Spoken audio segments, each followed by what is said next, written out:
connect with the program, call 800-387-8025. That's 800-387-8025. Or visit the show online at RudyMaxa.com. Welcome back to Rudy Maxa's World.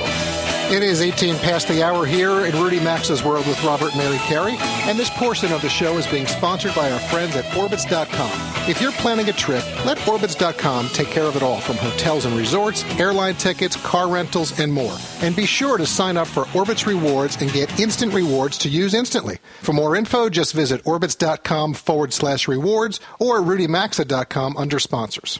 So earlier in the show, you heard Mary and me talking with Rudy about our broadcast from Alaska last week. Well, Mary loves coffee, good coffee. And during our travels over the years, we found a place that offers the best. It's just north of Seattle on Camano Island. So on our way back to New York from Alaska, we stopped off for a few days in Seattle and drove the 45 minutes or so north on I-5 to visit our friends Jeff Erickson and Christy Santaford with the Camano Island Marketplace and Camano Island Coffee Roasters. Here's an interview with them. So, Jeff, Christy, welcome to Rudy Maxa's World. Thank you. Thank you, Robert. So, Jeff, we're going to start with you. Raised in Arizona, traveled around the globe. On a trip to Seattle, you decided to venture north up here to Camano Island. Fell in love with the place. You've helped build the community that we're within. We're within the marketplace right now that many visitors can come and enjoy. The coffee business we're going to get into in a second. But tell our listeners what attracted you to Camano Island and what keeps you here. Well, Robert, I'd love to say it was a great intellectual decision, but it was really very spontaneous. I was up here on a weekend, saw a sign that said Camano Island, that I'd drive to the edge of the mainland and look at this beautiful little island. You had never heard of it before? I never heard of it. Never knew anyone that was from here. And there was a bridge. I could just drive right across, right onto the island. And I remember pulling over as soon as I got on the island and calling my wife and saying, I have absolutely no idea why I'm saying this, but I think I found our next home. Now, just to give people an idea, we're directly across from Whidbey Island. As you said, you can drive here. It's off I-5. People going between Seattle and Vancouver, past the exit all the time, I'm sure. But you've built this marketplace. So give us a little bit of idea. What led you to develop the community that we're within here? Well, like all entrepreneurs, I think we just take a step at a time, and the story seems to unfold. But when I first came here, it was a fantastic island, fantastic people, but there were these inconveniences that made it difficult to be here. And one was a place to connect with people, to shop, to find local products, to highlight the local artists. So really just creating a downtown, so to speak, in an area that doesn't want a downtown. And it became quite a fun experiment. So, Christy, let's touch on that since we're sitting in this marketplace here downtown on Camano Island. Tell us a little bit about the market. You're here, you run the market. Yes. And who you see coming in here, you have looks like a very well-established local community. Do you get people from all over coming in here? We do. We have a tourist season, but we have a lot of locals, and of course they have family, and they bring in everybody that comes to visit. They want to come and see what's happening here on Camano Island in this beautiful place that we live.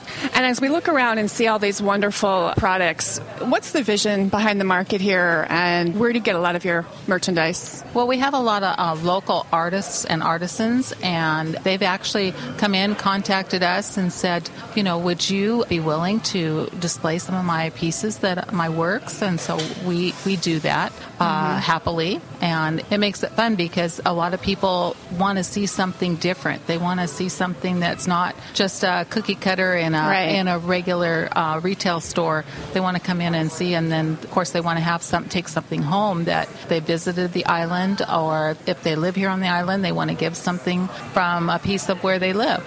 But, Christy, as we sit here within the Camano Island Marketplace, it's more than just merchandise. Clearly, we have a whole coffee section where, we have a butcher, which you're not going to find. And, it's a legitimate butcher. This is not just product that's brought in that's... No. These cows were mooing yesterday on Camano.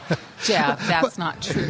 Okay, 2 days ago. But you have, there's an ice cream shop across the way. You've got a drive-through coffee place. So this is kind of a bit of America that's been compartmentalized into we offer a variety of items here and a lot of amenities that you wouldn't think you would be able to get here on the island, because it is kind of remote and there's larger towns around, but people come out here and they're surprised. They walk in here and they go, oh my gosh, There is actually something. Well, that's what I was going to ask you. So do you find maybe visitors or travelers that are coming up I-5 that get off and come into Camano Island, would you say that this is a 2015 version of a general store we would have seen years ago? Exactly. Mm-hmm. What's the most popular items that people are buying here?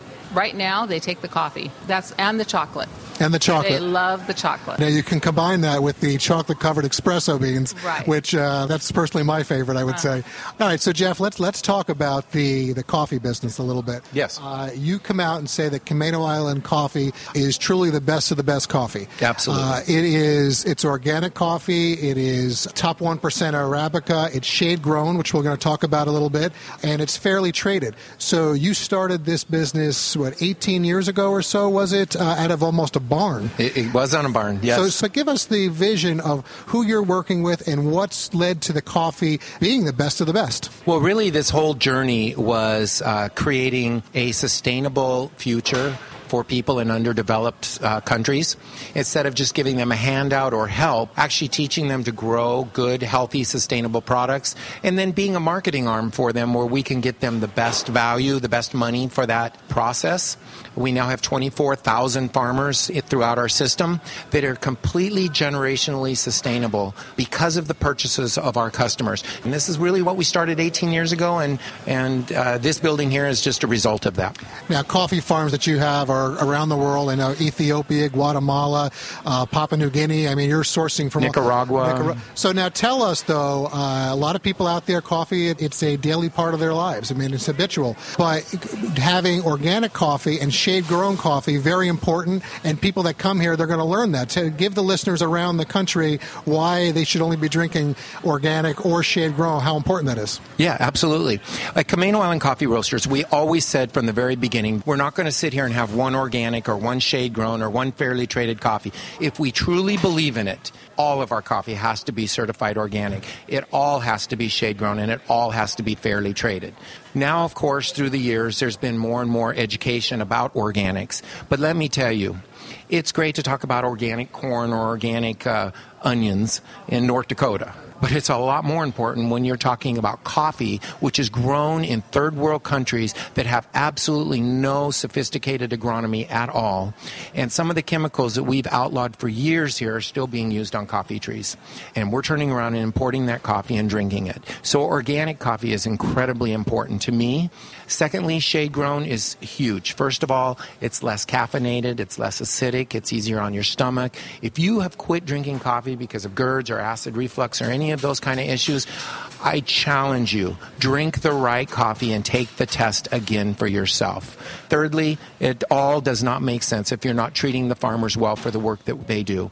So we believe in paying a living wage to our farmers, and that's where the whole fairly traded movement comes in. So Jeff, let's hit a little bit more on the shade-grown aspect of the coffee. Give us a little more information about that. So there's two schools of thought on shade-grown coffee. Okay. First school of thought is the whole environmental aspect. When we remove the rainforest so that we can grow the coffee faster, yes, you make more profit, but in turn you ruin the ecosystem of an area. A lot of the mudslides and really environmental disasters that we see in these underdeveloped countries come from the fact that we clear-cut the rainforest. So really, environmentally, shade-grown coffee is very good for the ecosystem of an area. Now, let's get to more selfish issues and health issues. Right, for us. The hypercaffeination and the acidity in coffee grown in the sun is really ridiculous. We do not need coffee at those acidic levels or those caffeination levels. Coffee that is grown under the canopy of the rainforest is grown slower. It's a more complex coffee. Coffee grown in the sun is like growing coffee on steroids. And the acidity is just off the charts.